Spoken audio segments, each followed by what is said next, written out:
nomos es ley de Moisés, asociado a la ley de Moisés. Entonces, partiendo de aquí, hermanos, una de las argumentaciones y uno de los errores que cometen las raíces hebreas es que siempre que ellos ven la palabra ley en la Biblia, en el Nuevo Testamento, lo asocian inmediatamente a la ley mosaica. Pero ese es un error garrafal. Número uno, porque ya vemos que en el griego hay dos palabras diferentes que se utilizan para términos de leyes, ¿verdad? Uno es para mandamientos y ordenanzas y otro es para ley de Moisés. También hay que tomar en cuenta, y ahorita lo vamos a ver, que si bien nomos se refiere a la ley de Moisés, en el Nuevo Testamento hay una nueva ley. O sea, hubo un cambio de ley. Ya no estamos bajo la ley del Antiguo Testamento. Ahora hubo un cambio completamente de ley. Y eso es algo que también ignora la corriente de las raíces hebreas, que ellos siempre creen que seguimos teniendo la misma ley del Antiguo Testamento. Es decir, hay que guardar el sábado, hay que guardar las festividades, los varones tienen que circuncidarse, ¿verdad? Tenemos que reservarnos de comer carne de puerco, los mariscos y todas las demás liturgias que llevaba el Antiguo Testamento. Pero esa era la ley anterior, la ley de Moisés. Aún sin el Nuevo Testamento viene la palabra nomos. En ocasiones ya no se refiere a la ley mosaica, sino a una nueva ley. Y ahorita lo vamos a estudiar. Vamos a la siguiente diapositiva, hermano David. Bueno, aquí vemos cómo en ocasiones se utiliza la palabra entolei. Vamos a la siguiente, creo que nos quedamos un poquito más adelante. Eso también lo vimos. Un poquito más. Ahí dice, el problema con el enfoque. Frente a toda esta riqueza de significados, el movimiento de raíces hebreas suele hablar de la Torá para referirse casi exclusivamente a la ley mosaica. Así cuando en Génesis 26:5 dice, por cuanto oyó Abraham mi voz y guardó mi precepto, mis mandamientos y mis estatutos y mis leyes, en hebreo Torá, lo adjudican a la ley de Moisés. ¿Ven ahí alguna incoherencia, hermanos? Y dice, y mis leyes, ¿verdad? Ahí fíjense bien, ahí la palabra leyes en hebreo es Torá. Hay una incongruencia ahí, a ver si a alguien se le prende el foco. ¿Quién es el que está guardando la ley? Ahí en ese texto. Abraham. ¿Qué fue primero, la ley o Abraham? Abraham. Entonces, ¿qué está sucediendo aquí? No había ley cuando estaba Es correcto. La ley fue entregada a Moisés 500 años después. Entonces aquí está hablando de que Dios tiene sus propias leyes, ¿verdad? No necesariamente, y aquí es lo que hay que enfatizar, no siempre que la palabra de Dios diga ley, es ley de Moisés. Y ese es el error que comete raíces hebreas. Y aquí es incongruente que diga, Abraham guardó mis leyes. A ver un momento, raíces hebreas. Cuando Abraham existía, todavía no llegaba la ley de Moisés.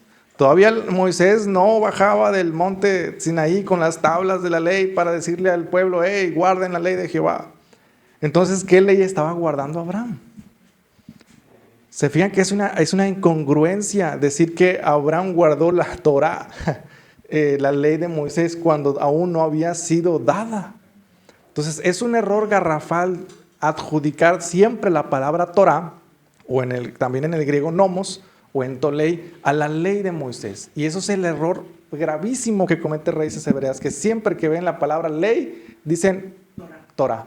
Creen que es ley de Moisés, pero no. Y la ley prohíbe casarse con su media hermana, ¿verdad? Entonces, ahí hay una incongruencia, ¿verdad? ¿Qué ley está guardando Abraham?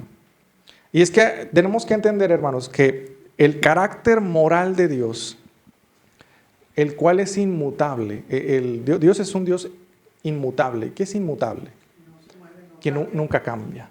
Dios es un Dios incorruptible, ¿verdad? Es decir, que Él no se corrompe. Que de hecho, ese es un argumento que usamos los teístas contra los ateos, cuando ellos dicen, ¿y por qué existe la maldad? Bueno, la maldad es consecuencia de la existencia de un ser externo a Dios con libre albedrío, porque solamente Dios es incorruptible, ¿verdad? La corrupción es la consecuencia natural de un ser con libre albedrío externo a Dios. Entonces, aquí, hermanos, Abraham, o más bien el carácter de Dios tiene tiene sus principios morales, es decir, Dios es incorruptible, Dios no cambia, Dios es verdad, por lo tanto no miente.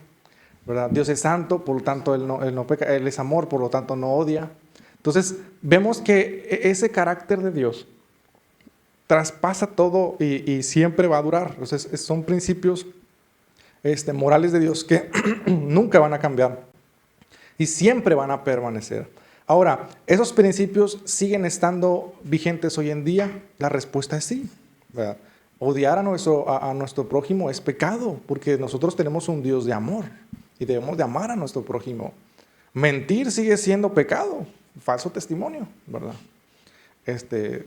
Que bueno, ahorita más adelante damos una clase de eso, pero sigue siendo pecado. Y Él es el mismo, ¿verdad? Ese principio, fíjense, los principios del carácter moral de Dios no cambian y siguen estando vigentes. Y esas leyes a las cuales Dios mismo se sujeta por su carácter, siguen estando vigentes y no cambian. Lo que cambian son las leyes externas a la moralidad de Dios. ¿A qué me refiero con esto? Más adelante vamos a ver que la ley tenía una función. Y la ley en hermenéutica, vemos que la ley eran sombras de lo que habría de venir. Entonces, cada liturgia y cada ceremonia y ritual del Antiguo Testamento era un tipo o antitipo o una sombra de lo que iba a ocurrir en el futuro. Ejemplo, hermanos. ¿Alguien sabe por qué el arca del pacto fue hecha con madera y cubierta de oro? ¿Por qué no de oro completamente? Sí, así lo pidió Dios, ¿verdad? ¿La madera de dónde sale? De la tierra, ¿verdad? Y el oro, pues el oro siempre ha existido desde el origen del universo. Ahí Dios estaba reflejando lo que es la figura de Cristo en su estado hipostático, es decir, que Él es 100% Dios en su forma de oro y 100% hombre en la madera, ¿verdad? Todo tenía un sentido, tenía un porqué. ¿Por qué los panes sin levadura? ¿Por qué se tenían que poner en el lugar santísimo? Porque ese pan, más adelante vemos que Jesús dice, yo soy el pan de vida, ¿verdad? El maná que descendió del cielo es figura de lo que nuestro Padre Celestial iba a hacer, de darnos el pan del cielo que es Cristo. Entonces, cada una de las figuras del Antiguo Testamento apuntan a la figura de Cristo. Y por eso es que la ley mosaica, la ley mosaica, tiene ley moral, ley litúrgica, leyes civiles y leyes sanitarias, ¿verdad? Dentro de las leyes sanitarias, ahí está lavarse las manos, ¿verdad? Tenían que, tiene varias ciertas reglas, ¿verdad? Para higiene, más que nada, tener una higiene como pueblo. Las leyes civiles, es decir, como si fueran las leyes de un país. Inclusive la ley mosaica permitía asesinar a una persona si se salía de la ciudad de confinamiento, de refugio, perdón, cuando se sospechaba que era culpable. Si un familiar del asesinado veía a esa persona fuera de esa ciudad de refugio, tenía todo el derecho de matarlo. Y algo que en el Nuevo Testamento es contrario, ¿verdad? Dice, hey, no matarás. O sea, no aborrecerás. Como que era algo que en el momento estaba sucediendo y así se adaptaba a la Y así, exactamente, o sea, había un contexto histórico, ¿verdad? Y cultural en la cual Dios estableció esos principios civiles para poder desempeñar correctamente, regir, ¿verdad? Controlar y tener ciertos estatutos, ¿verdad? Entonces, aquí vemos, hermanos, y con esto quiero entender que Abraham guardaba las leyes, sí, pero las leyes del carácter de Dios. Es decir, que Dios es verdad, que Dios no miente, ¿verdad? Que Dios es el único Dios y el único digno de adorar. Por lo tanto, la idolatría a cualquier otro Dios también es una forma de pecado. Y eso ha estado vigente y seguirá estando vigente por los siglos de los siglos. Entonces, Abraham dice, guardó mis preceptos, mis mandamientos, mis estatutos y mis leyes. Y esa palabra leyes es Torah. Y el error de las raíces hebreas, vuelvo a repetirlo, es que ellos ven aquí ley de Moisés. Sin embargo, aquí hay una incongruencia temporal, ¿verdad? Porque la ley de Moisés fue dada 500 años después. Sin embargo, dice, sabemos que solo Dios es eterno, su carácter, su voluntad son eternas, pero la ley de Moisés no es eterna. Y aquí es algo bien interesante. El carácter de Dios, y Dios es eterno, y Dios nunca cambia. Pero la ley de Moisés no es eterna. Es decir, no podemos adjudicarle a la ley de Moisés el carácter mismo de Dios. No, Dios es el Señor de la ley y Él tiene la capacidad y Él tiene el poder para cambiar la ley cuando Él quiera porque son suyas, ¿verdad? Ahora, la ley de Moisés no es eterna, tuvo un principio, es decir, 400 años después de que Dios llamara a Abraham. Tuvo un principio. Antes de eso no existía la ley de Moisés. Y así como tuvo un principio, tuvo un final. Y ahorita vamos a hablar de dónde es ese final. Siguiente diapositiva. El problema del enfoque, dice así cuando Salmos 19:7 dice la ley, la Torá de Jehová es perfecta, que convierte el alma, el movimiento de raíces hebreas entiende que la ley de Moisés es perfecta e inalterable. Aquí hay un problema muy grave, ¿verdad? Salmos tiene un género literario. ¿Qué género literario tiene Salmos? Es por las rimas y por las... que son cantos, ¿verdad? Y los cantos normalmente son poesía, ¿verdad? Es correcto. Salmos es uno de los 5 libros poéticos del Antiguo Testamento. Entonces, su significado no puede ser tomado literalmente. O sea, siempre cualquier teólogo serio, siempre el libro de Salmos no lo va a interpretar de manera literal. Tiene que verlo con la poesía, ¿verdad? Y generalmente la poesía va acompañada de exageraciones, ¿verdad? Como si yo le dedicara un poema a mi esposa, ¿verdad? Tu rostro es como el de un sol, ¿verdad? O sea, realmente es como el de un sol, ¿verdad? No, ¿verdad? Pero yo estoy... Pero yo estoy exagerando, ¿verdad? Hipérboles. Entonces, sí, cuando estaba oyendo, tomó de los panes en levadura. De la proporción. Sí. Entonces, él realmente no cumplía. Y aparte, pues también debieron de haberlo apedreado cuando adulteró con Betsabé y no lo apedrearon. Entonces, y fíjense lo que dice Hebreos 10:1. Dice, porque la ley teniendo la sombra de los bienes venideros, no la imagen misma de las cosas, nunca puede, por los mismos sacrificios que se ofrecen continuamente cada año, hacer perfectos a los que se acercan. Entonces, la ley de Moisés no era perfecta, ¿verdad? Hay una incongruencia entonces en la Biblia, se contradice a sí misma, no, sino que el libro de Salmos es poético. Y aquí el rey David está diciendo, Señor, tu ley es perfecta para mí, o sea, para mí es algo majestuoso, ¿verdad? Está haciendo esa hipérbole, esa exageración para mostrar el amor que él tenía por obedecer los mandamientos de Dios. Amén. Ahora, que los cumpliera, pues ya esa es otra cosa, ¿verdad? Y la Biblia nos dice que nadie pudo cumplir la ley, nadie, solamente Cristo. Entonces aquí vemos que cuando utilizamos un poquito de hermenéutica y vemos a la luz de las escrituras y con el género literario que tiene cada libro, pues nos damos cuenta cómo hay incongruencias en las raíces hebreas. Vamos a la siguiente diapositiva. ¿Son una secta? Esa es una pregunta muy que muchos se hacen. Fíjense bien, características de una secta. Jerga de grupo. ¿Qué es una jerga de grupo? Sí, que hay una... hay un elitismo, o sea, que nada más nosotros, ¿verdad? Y solamente nosotros tenemos la razón. Fuera de nosotros, nadie tiene razón. O sea, fuera de nosotros todos están equivocados y todos se van al infierno. ¿Dónde hemos escuchado eso, verdad? También, normalmente, en las sectas hay un solo líder. Y ese líder normalmente es el que carga con toda la responsabilidad doctrinal. Es decir, que es incuestionable. Nadie puede decir, oiga, ¿y por qué esto, verdad? No debes expulsarlo, ¿verdad? No, eso no es correcto, ¿verdad? Y entonces, y ese líder normalmente tiene ciertas revelaciones privilegiadas, ¿verdad? Y solamente Dios le revela cosas a él, a nadie más le revela cosas, ¿verdad? Entonces ahí es peligroso porque ya la interpretación bíblica se hace privada. Es decir, ya no es de interpretación pública, sino solamente es de interpretación de una sola persona. De hecho, eso es lo que hizo la Iglesia Católica durante muchos años. Prohibió el acceso a la Biblia para permitir continuamente la manipulación de las personas y que no conocieran la verdad.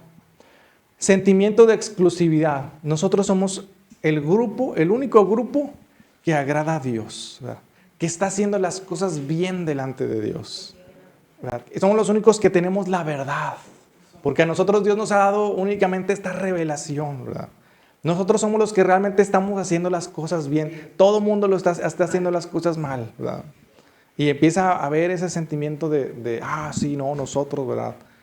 Y cualquier persona que no pertenezca al grupo es menospreciado o es tratado como un incrédulo inclusive. ¿Pasará esto aquí? ¿Pasará esto entre los pentecostales? Sí, sí pasa, hermano. A veces sí pasa. Fíjense, estaba escuchando ayer al pastor Samuel Pérez Milos. Él no es pentecostal, pero se puede decir que es bautista general. Y él estaba hablando que también dentro de su propia denominación hay esos comportamientos. Y él decía, pone de ejemplo a ¿cómo se llama? Al apóstol Juan. Cuando ven que hay otro que está echando fuera demonios en el nombre de Jesús. Y luego se acerca con Jesús, Señor, vimos que alguien echaba demonios en tu nombre. Y se lo prohibimos. Y es que no nos seguía, Señor. No era parte del grupo. Y decía el pastor Samuel, decía, era sectario, dice Juan, era sectario. Dice, ¿y qué dijo Jesús? No se lo prohibáis, ¿verdad? No se lo prohibáis. Déjenlo, ¿verdad? Déjenlo que siga expandiendo el reino, porque el que no es contra mí, por mí es, ¿verdad? El que no esparce, o sea, el que no recoge conmigo, ¿cómo era? Desparrama, ¿verdad? O sea, dando a entender, o sea, aquí solamente hay dos bandos. El que es por mí, pues hace las obras que yo quiero que hagan, ¿verdad? Y el que no hace las obras que yo quiero, pues es contra mí. Y hay veces que, y yo pongo, de una vez abordo este tema, hermanos. Muchas veces, yo sé que hay un sentimiento de amor hacia la iglesia a la que pertenecemos. Pero, y muchas veces uno quisiera que amigos o familiares, pues se congregaran en la misma iglesia que nosotros. Pero, mire, Dios es soberano. Y Dios sabe, y si Dios en su omnisciencia y en su sabiduría ve que esa persona puede crecer más en otra congregación, Él puede plantarlo en otra congregación, ¿verdad? Por eso cuando usted evangelice, si una persona no puede venir a la iglesia, no se preocupe, pero insístale en que se congregue en una iglesia, ¿verdad? No solamente en esta, puede ser otra, ¿verdad? Pero hay que insistir que se congreguen. Dios nos llamó a llenar, decía un hermano, a llenar el cielo, no una iglesia, ¿verdad? Y esa es la chamba, llenar el cielo, no un edificio, no una iglesia. Número 3, hermanos. Ocultamiento de doctrinas avanzadas. Híjole. Y aquí es donde también los pentecostales a veces patinamos, porque yo he escuchado a hermanos decir, no estudies, porque la letra mata. Pero el espíritu vivifica. Se ponen bien y no escuches a tal predicador porque es un hereje, ¿verdad? Porque es tal persona, ¿verdad? Y fíjense, hermanos, yo antes tenía miedo de que escucharan a otros predicadores por las corrientes que hay. Pero yo dije, mejor lo que voy a hacer es capacitar a la iglesia a que estudie la palabra de Dios y tenga esa capacidad de decir, este predicador está hablando de esta doctrina y lo conozca, ¿verdad? Entonces, cuando una persona está convencida de la verdad que tiene, no debe tener miedo de otras corrientes, ¿verdad? Porque la verdad, a final de cuentas, es la que se impone. Y a veces, ahora, y también uno como predicador, cuando uno comete un error, o uno como creyente dice, yo creía esto y la Biblia dice esto, y estudia y dice, no, sí es cierto, ¿verdad? También hay que corregir, porque uno no tiene la verdad absoluta. Uno también a veces crece con ciertos determinadas creencias que Dios tiene que también moldear a través de su palabra y a través de otras personas. Por ejemplo, muchos de nosotros los que tenemos años en el cristianismo, recordamos que hace mucho había predicadores que decían que el uso del pantalón era pecado, ¿verdad? No, el pantalón es pecado, ¿verdad? Las mujeres no deben usar pantalón porque es pecado. Pero si somos realmente fieles a la Biblia, no dice si es pecado o está mal, porque en la Biblia no existían las prendas, ¿verdad? No existía el pantalón. Es más, hombres usaban falda, ¿verdad? Sí. Ya debería estar usando aquí mi falda, ¿verdad? Sí.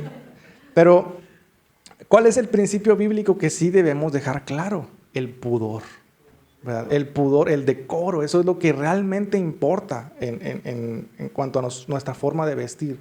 Porque puede haber pantalones muy decorosos y puede haber faldas muy indecorosas.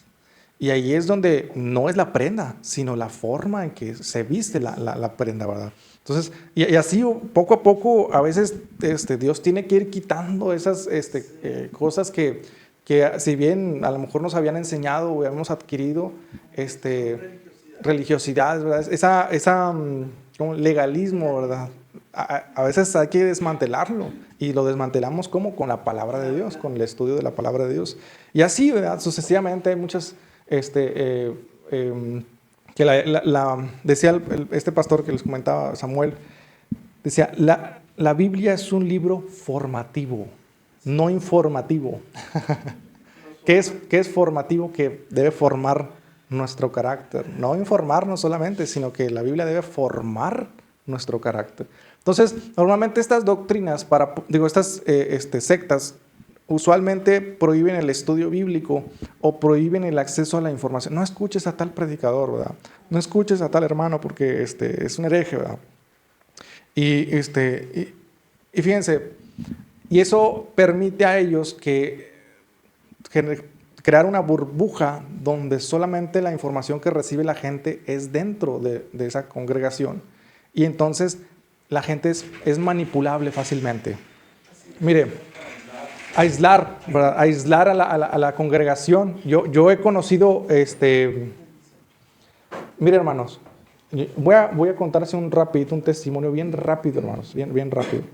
Mi hermano y yo crecimos en una iglesia pentecostal, ¿verdad? Una iglesia donde, no casa de provisión, no, antes de casa de provisión, y nosotros íbamos a una iglesia, donde el Espíritu Santo obraba con poder, hermanos, pero era una iglesia donde el mover del Espíritu Santo era tremendo. O sea, literalmente había personas que apenas cruzaban la puerta y los demonios se manifestaban, ¿verdad? Y había liberaciones de demonios, había milagros, ¿verdad? Personas con cáncer eran sanadas, que tenían enfermedades eran sanados. O sea, personas que oraban por ellas y empezaban a hablar en lenguas. Era un mover del Espíritu Santo tremendo. Pero el pastor principal empezó a agarrar ciertas doctrinas equivocadas, ¿verdad? Y empezó a menospreciar el estudio bíblico y se le empezó a subir, ¿verdad? Empezó a mezclar el cristianismo con otras cosas.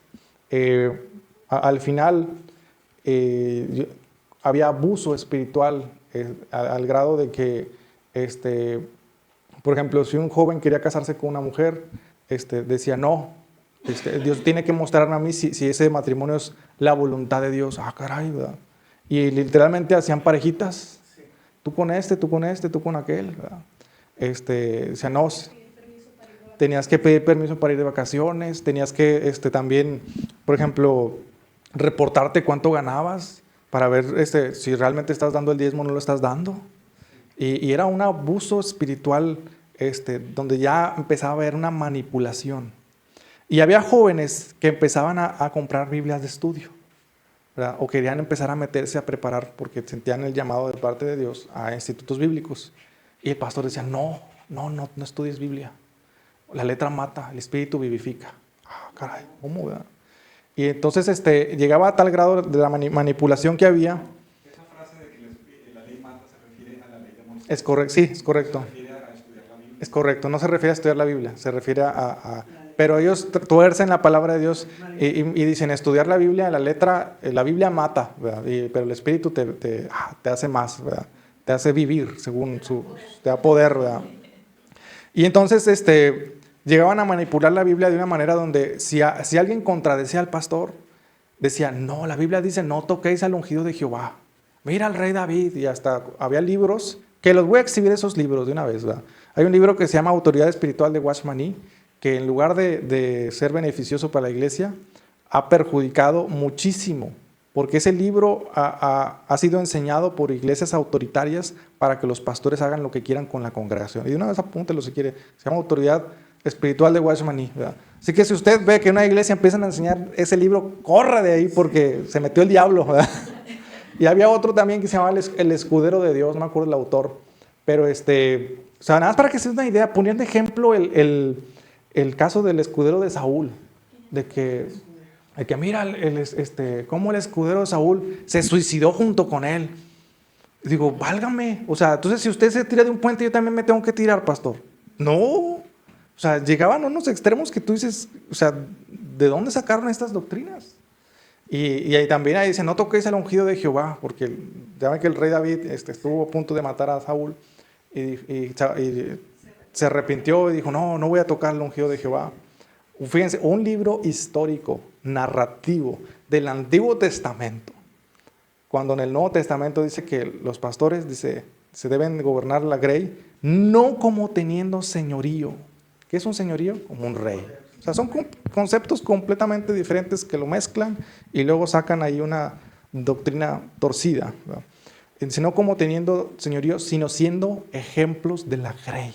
O sea, es decir, la autoridad de un pastor no está en una autoridad místico maravillosa que Dios le haya dado, incuestionable, sino en su forma de vivir, de actuar. Entonces, ocultan las doctrinas avanzadas porque pues se les caería todo el teatrito. Pocas palabras, no les conviene, ¿verdad? Entonces hubo muchos jóvenes, me acuerdo, que empezaban a comprar Biblias de estudio, que querían seguir aprendiendo más, y los expulsaban de la iglesia, porque empezaban a decir, oye, espérese, o sea, esto no dice la Biblia, ¿verdad? Sí, y te echaban de rebelde. No, usted es un rebelde, usted es arrogante, que no se sujeta a la autoridad. Hay un espíritu de división en la iglesia que quiere venir a contaminar la congregación. Y de una vez le voy a decir algo, hermanos. Las divisiones en las iglesias, le voy a decir algo, normalmente son juicios de parte de Dios hacia la autoridad. Normalmente, hermanos. Le voy a decir algo, los protestantes salimos de una división eclesiástica. Si usted no lo sabía, ¿qué hizo Lutero? Se salió de la iglesia católica. Y hubo una guerra, y hubo una crisis dentro de la iglesia católica por un juicio que Dios mandó a la iglesia católica. Entonces, normalmente las divisiones son juicios de parte de Dios. Antiguo Testamento, Salomón, Jeroboam. ¿Qué hizo Dios con el pueblo de Israel cuando lo dividió en dos? ¿Qué hizo?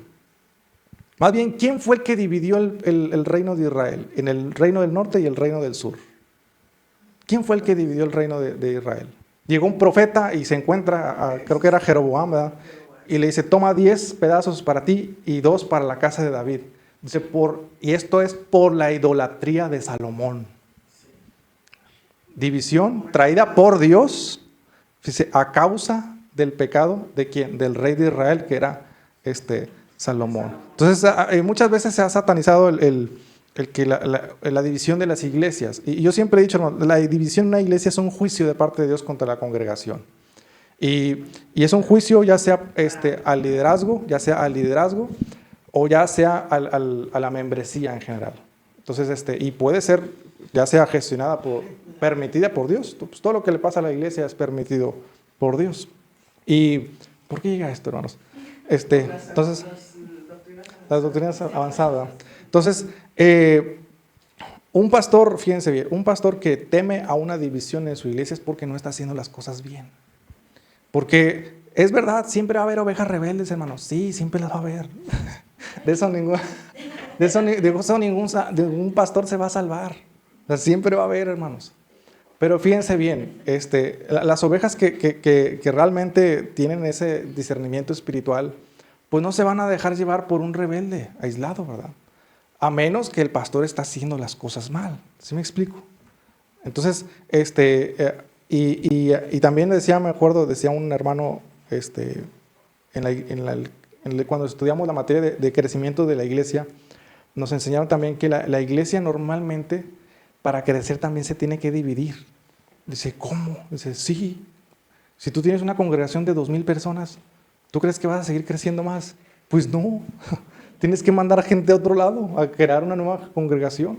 Esa es la división eclesiástica saludable, vaya por la redundancia, es cuando hay una, sí, como una célula, ¿no? Que se hace una mitosis para crear una nueva célula, una nueva iglesia. Entonces, normalmente una división ordenada es beneficiosa para el cuerpo de Cristo, y es algo normal. O sea, en la iglesia primitiva, pues, ¿sabes qué? Ustedes váyanse para allá, sigan expandiendo el reino, nosotros vamos para acá. Y cuando la iglesia no ha hecho eso de expandirse, Dios ha tenido que mandar persecuciones. Y eso es beneficioso porque si a lo mejor acá ya tenían una limitante de 80, ya a lo mejor cuando se divide ya alcanzan a 200 o más de 100, ¿verdad? Y eso es el propósito de la división eclesiástica de manera ordenada, ¿verdad? Y hay veces que ya sea que es de manera ordenada para el crecimiento o por juicio de parte de Dios. Pero bueno, con esto les dejo que muchas veces ese discurso el espíritu de división no existe, hermanos. Les voy a decir algo. No existe un espíritu de división, porque normalmente se usa eso. Generalmente, el que permite las divisiones es el de arriba, porque nadie puede tocar a su iglesia si el de arriba no lo permite. Amén. Entonces, después dice ausencia de objetividad para verificar. En pocas palabras, en este punto, hermanos, es que si usted se fija, las sectas normalmente no van a tener una teología sistemática. ¿Qué es una teología sistemática? Es precisamente darle congruencia a la Biblia. O sea, la Biblia es como un rompecabezas. La Biblia no se equivoca, es inerrante, es decir, Dios no se equivoca, Dios no miente. Entonces, en esos principios debemos de estudiar la Biblia de tal manera que no se contradiga a sí misma y que también el estudio de la palabra de Dios vaya conforme al carácter de Dios. Es decir, Dios no puede hacer algo que vaya en contra de su propio carácter. Y partiendo de esos principios, la teología sistemática lo que trata de hacer es darle congruencia y armar un rompecabezas. Este va aquí, este va acá, este va y tiene una estructura.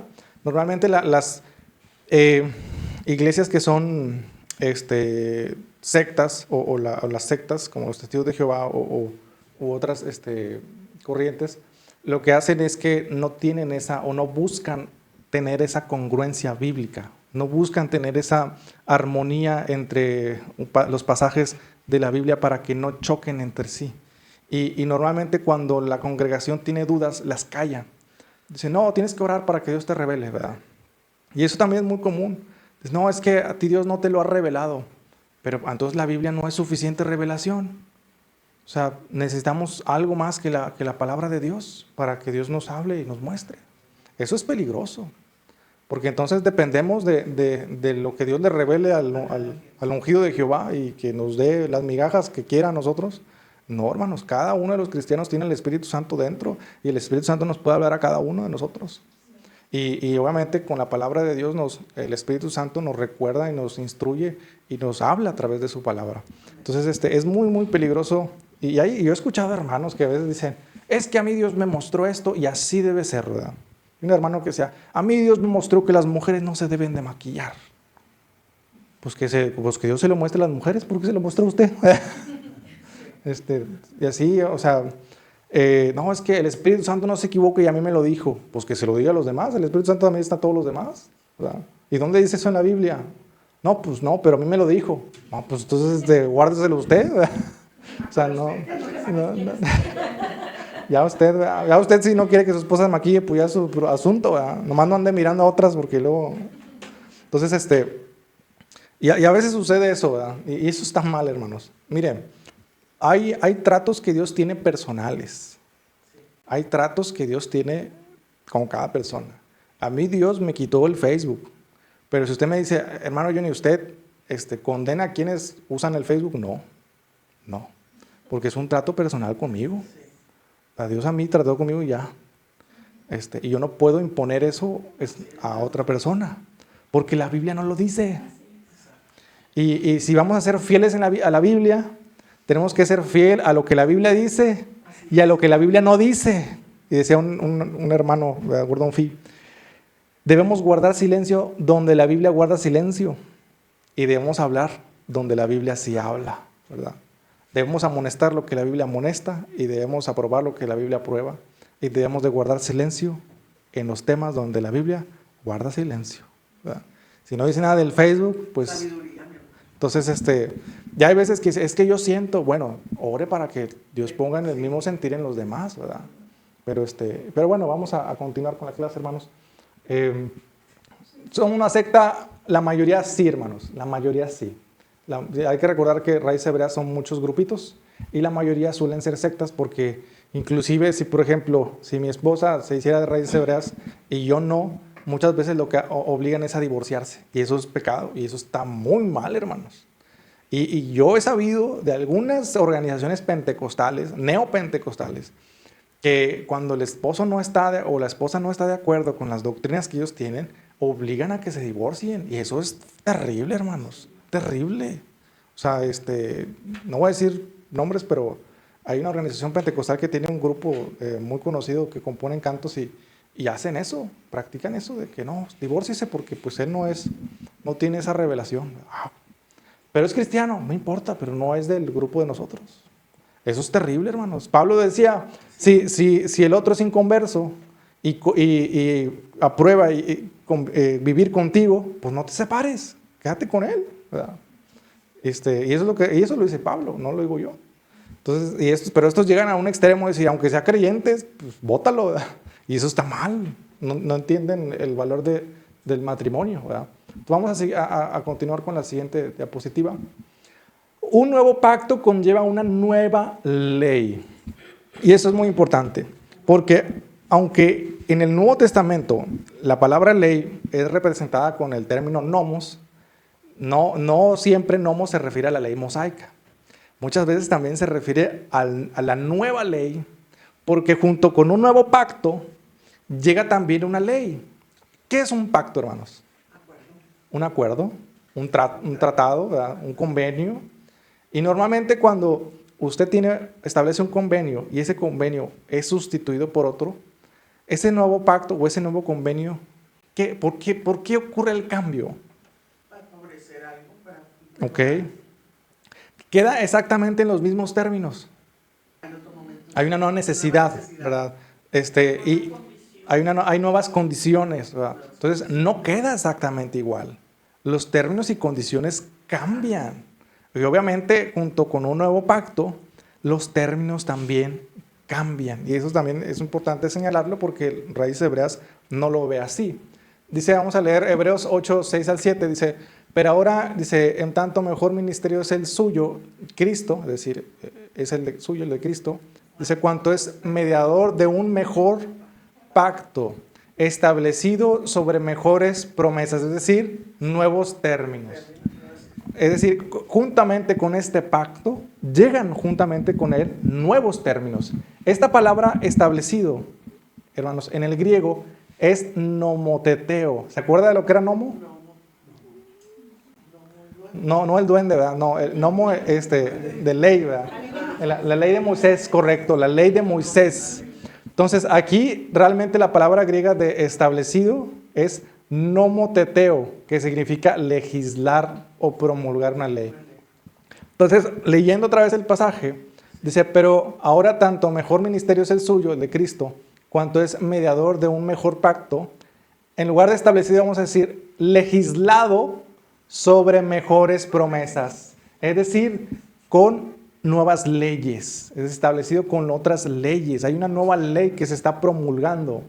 Dice, porque si aquel primero, es decir, el antiguo pacto, hubiera sido sin defecto, ciertamente no se hubiera procurado lugar para el segundo, es decir, el nuevo pacto.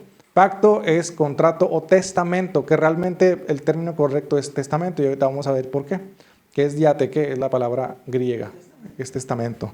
¿Por qué un testamento, hermanos? Porque un pacto lleva responsabilidad de ambas partes, pero un testamento no. Un testamento simplemente te ponen el nombre y eres heredero. Y ahí vamos yéndonos a dónde vamos. El Antiguo Testamento era un pacto con un convenio donde Israel tenía que cumplir una parte y Dios cumplía la otra, pero Israel no pudo cumplir su parte. Entonces en el nuevo pacto es visto como un testamento. Es decir, eres heredero. Por la gracia, es correcto, es un pacto de gracia. Cambia completamente la forma, ¿verdad? Vamos al siguiente diapositiva. Un nuevo pacto conlleva una nueva ley, dice Hebreos 7, 11 al 14. Dice, si pues la perfección fuera por el sacerdocio levítico, porque bajo él recibió el pueblo la ley, ¿qué necesidad habría aún de que se levantase otro sacerdote? ¿Quién es este otro sacerdote? Jesús. Según el orden de Melquisedec, dice, y no fuese llamado según el orden de Aarón. ¿Alguien se acuerda en la ley cómo debía ser el sumo sacerdote? Sí, debía cumplir un requisito. Debía ser descendiente de Aarón. ¿Es correcto? ¿Jesús era descendiente de Aarón? No. Ah, entonces Jesús no obedeció la ley. Porque el sacerdote de Melquisedec Era sacerdote según el orden de Melquisedec, dice, y que no fue llamado según el orden de Aarón. Dice, porque cambiado el sacerdocio, es decir, ya no el sacerdocio arónico, sino el mesiánico de Jesucristo, necesario es que haya también, ¿qué? Cambio de ley. Como cambió el sacerdote, cambió la ley. Si la ley no cambiara, entonces Jesucristo no sería sumo sacerdote, porque él no es descendiente de Aarón. Entonces, como él no es descendiente de Aarón y no cumple con ese requisito que la ley mosaica determinaba, forzosamente tiene que venir acompañado también de un cambio en la ley. La ley no puede seguir siendo la misma con este nuevo sacerdocio. ¿Se fija la conclusión que está sacando el autor de Hebreos? Entonces, hay una nueva ley y los cristianos hoy en día tenemos una nueva ley. Ya no es la ley mosaica, es una nueva ley. ¿Cuál ley, hermano? Ahorita vamos a ver. Dice, porque manifiesto es que nuestro Señor vino de la tribu de Judá, de la cual nada habló Moisés tocante al sacerdocio. Entonces, nuestro Señor no vino de la tribu de Leví, es decir, no era descendiente de Aarón, ni siquiera era de la tribu de Leví, era de la tribu de Judá. Entonces, si somos estrictos y cuadrados como las raíces hebreas quiere ser, pues entonces Jesús no cumplió la ley porque él no era descendiente de Aarón. Pero la Biblia nos dice, Jesús era el sumo sacerdote según el orden de Melquisedec, ¿verdad? Porque él era el santo, no era, y con esto se refuta también que no es por descendencia la salvación, sino por la voluntad de Dios y por la fe en Cristo Jesús. Vamos a la siguiente diapositiva. ¿Hasta aquí alguien tiene alguna duda, hermanos? ¿Dudas, preguntas? ¿Algún cabo suelto que tengan duda? Voy a poner examen, ¿no? Dice Hebreos 9, 15 al 18. Así que por eso es mediador, ¿quién? Cristo, de un nuevo pacto, para que interviniendo muerte para la remisión de las transgresiones que había bajo el primer pacto, los llamados reciban la promesa de la herencia eterna, porque donde hay ¿qué? ¿Se acuerdan lo que era pacto? Testamento. Entonces realmente este pacto, este convenio, no es un trato donde Dios exija algo de una parte condicional, ¿verdad? De obras, sino que es un testamento, es una herencia. Porque donde hay testamento es necesario que intervenga la muerte del testador. ¿Quién era el testador? Jesucristo, ¿verdad? Por eso Pablo dice, nosotros somos coherederos juntamente con Cristo. Es decir, Jesús nos dejó una herencia al momento de su muerte. Porque el testamento con la muerte se confirma, pues no es válido entre el testador vive. Por eso es que Jesús tuvo que vivir, ¿verdad? Para morir, ¿verdad? Para que nosotros pudiéramos ser coherederos con él. Dice, de donde ni aún el primer pacto fue instituido sin sangre. Entonces la sangre de Cristo y su muerte es el que abre este nuevo pacto. Y esa herencia de parte de Dios, que es la vida eterna, la santificación y todas las promesas del Antiguo Testamento que Dios tenía para nosotros, fueron heredadas a nosotros, traspasadas a nosotros por medio de Cristo, por medio de su muerte. Ahora, esa herencia, hermanos, todos los creyentes somos partícipes de ella, ¿por medio de qué? De la fe. ¿Qué es la fe, hermanos? Cuando usted va a recibir la herencia, no creo, no es cierto, no creo que mi abuela me haya querido tanto, ¿verdad? No creo que se haya acordado de mí, ¿verdad? Pero cuando usted dice, y sí, ¿verdad? Voy a ver, ¿verdad? No, sí es cierto, realmente es verdad, sí quiero recibirlo, ¿verdad? La fe. Heredero universal, ¿verdad? Gloria a Dios, ¿verdad? Si hay alguien que nos hereda un terreno para la iglesia, gloria a Dios, ¿verdad? Entonces, realmente el nuevo pacto, ese contrato es un testamento.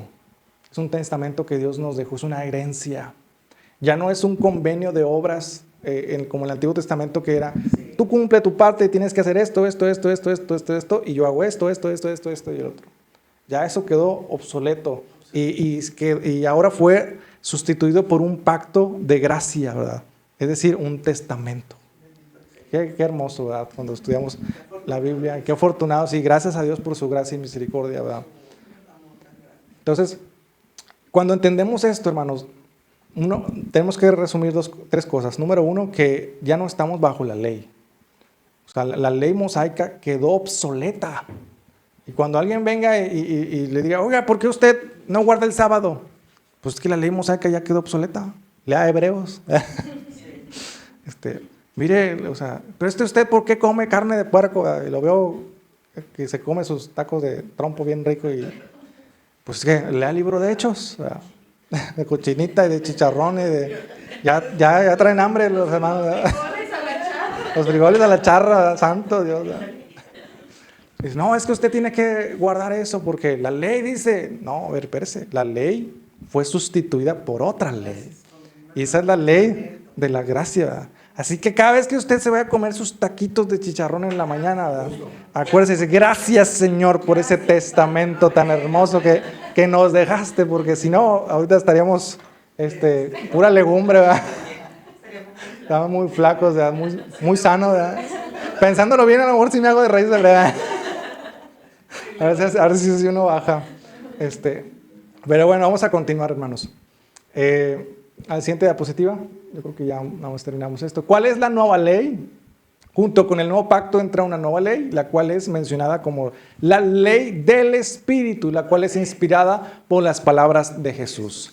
Dice 2 Corintios 3:6, dice, el cual asimismo nos hizo ministros componentes de un nuevo pacto, no de letra, es decir, aquí no la ley de Moisés, sino del Espíritu, porque la letra mata. Aquí es lo que decía el hermano David, ¿verdad? Esta letra mata es la ley de Moisés, nomos, más el Espíritu vivifica, es decir, tenemos la ley del Espíritu, y ahorita vamos a entrar más en eso. Dice, pero ahora estamos libres de la ley, dice, por haber muerto para aquella que estábamos sujetos, de modo que sirvamos bajo el régimen nuevo del Espíritu. Régimen aquí también es ley, ¿verdad?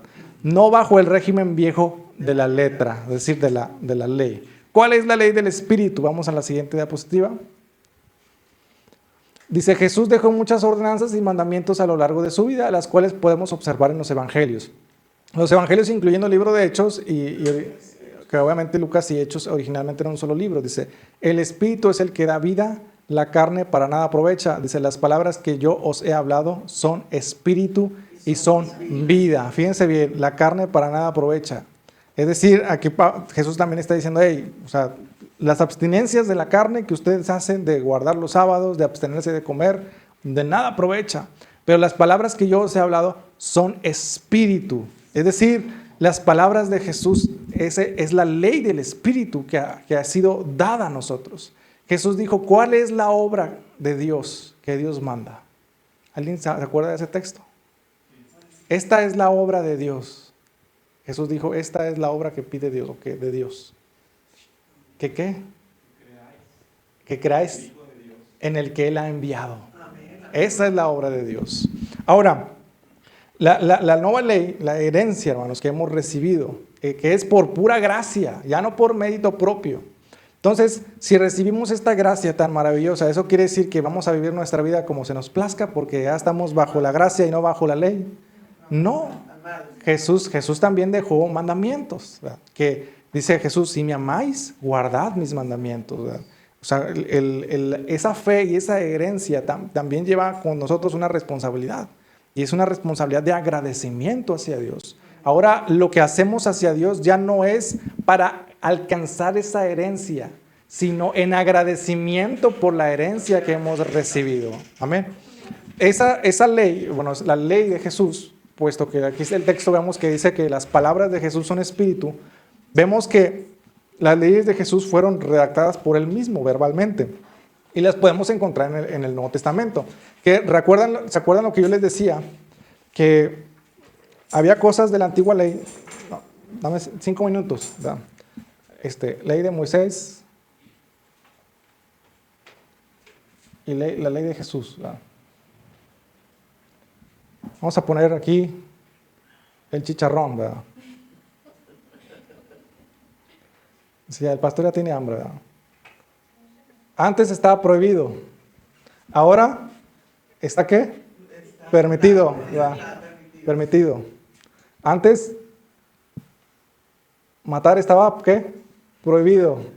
Hoy, también. Y no solamente matar, también odiar, ¿verdad? Perdón, está prohibido. También odiar también está prohibido. Estaba limitado, o sea, Estaba condicionado. condicionado, ¿verdad? Y, por ejemplo, alguien podía matar en venganza. Bueno, vamos a cambiar el concepto. En lugar de matar, vamos a poner asesinar, ¿verdad? Sí, porque Que es asesinar es con premeditación, por venganza, ¿verdad? Porque también matar podría ser por un porqué, ¿verdad? Porque también si es en defensa propia, a ambas partes pues no lo justifica, vaya, cuando es por defensa propia. Entonces, asesinar estaba prohibido, sigue estando prohibido, ¿verdad? Mentir, ¿ustedes qué creen? Estaba prohibido y hoy en día también sigue estando prohibido, ¿verdad? El sábado, antes teníamos que cumplirlo, hoy pues ya no, ¿verdad? Entonces, ¿a qué quiero mostrar con esto, hermanos? Que las partes de la ley de Moisés únicamente siguen vigentes si la nueva ley los aprueba o los reafirma, vaya. ¿Dónde nos podemos dar cuenta de esto? En los evangelios. Vamos a los evangelios, vamos a la siguiente diapositiva. La antigua ley y la nueva ley. La antigua ley la vemos en la ley de Moisés, del Éxodo 12 al 1 hasta Deuteronomio del 34 al 12. Bien largo, hermanos, de verdad es que tarda un día leyéndose todo esto. En cambio, la nueva ley en Cristo son 5 discursos de Jesús que ven en Mateo. Mateo 5 del 1 al 7, ¿qué discurso es? ¿Alguien se acuerda? De las bienaventuranzas. Bienaventurados los pobres, bienaventurados los humildes. Y cada uno de los discursos vemos que Jesús hace ordenanzas, ¿verdad? Dejan mandamientos. Dice, cualquiera que, ustedes han dicho, no matarás, ¿verdad? Pero yo os digo que cualquiera que odia a su hermano o aborrece a su hermano, ya lo asesinó en su corazón, ¿verdad? Vemos también que guardar el sábado, Jesús dice que Él es Señor del día de reposo, y el día de reposo no fue creado causa de Dios, sino por causa del hombre. Y ese reposo, esa señal de reposo del día del sábado, se cumple con Cristo. Cristo hoy en día es nuestro reposo. Resumen de la antigua ley, pues la vemos en los 10 mandamientos, que es en Éxodo 20, del 1 al 17. Y el resumen de la nueva ley viene en Mateo 22, 34 al 40. ¿Alguien se acuerda qué dice este pasaje? Con todo tu corazón, como a ti mismo. Dice, en esto se resume toda la ley. Exacto. Es correcto, ¿verdad? Entonces ahí vemos el resumen de la ley de Dios. Y hoy en día tenemos que guardar eso, tenemos que amar a nuestro prójimo como a nosotros mismos, tenemos que amar a nuestro Dios, ya no a lo mejor para alcanzar esa herencia, sino en agradecimiento, ¿verdad? Por el amor que hemos recibido, por esa herencia que Dios nos ha dado. Entonces, ¿hasta aquí alguien tiene alguna duda, hermanos? Sí, la circuncisión tenía un objetivo, hermanos. Y ese objetivo era,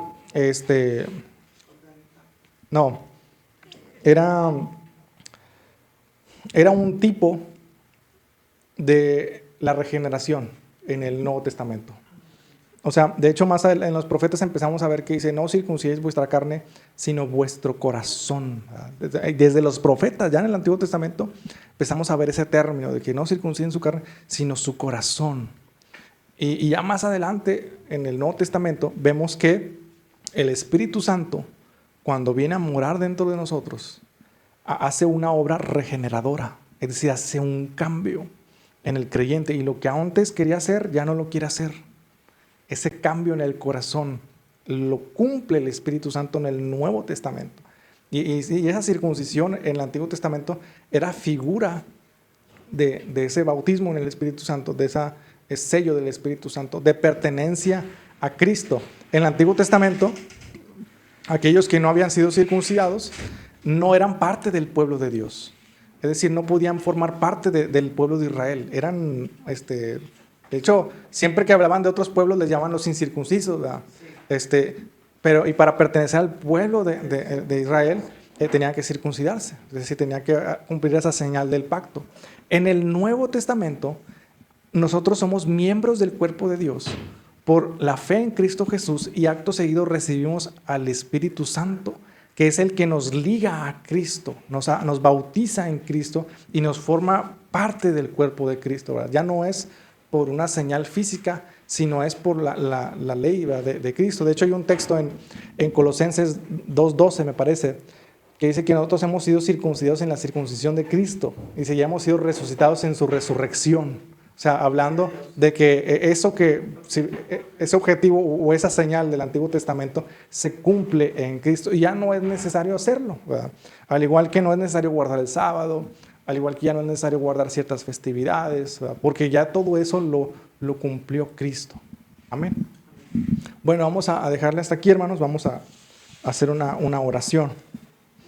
Padre Celestial, Señor, te damos gracias, Señor, por tu palabra. Gracias te damos, Señor Jesucristo, porque tú has sido bueno, Señor, porque para siempre es tu misericordia. Padre, en esta mañana, Señor, yo quiero pedirte, Dios, que tu Espíritu Santo, Señor, nos ayude, Padre, a conectarnos contigo.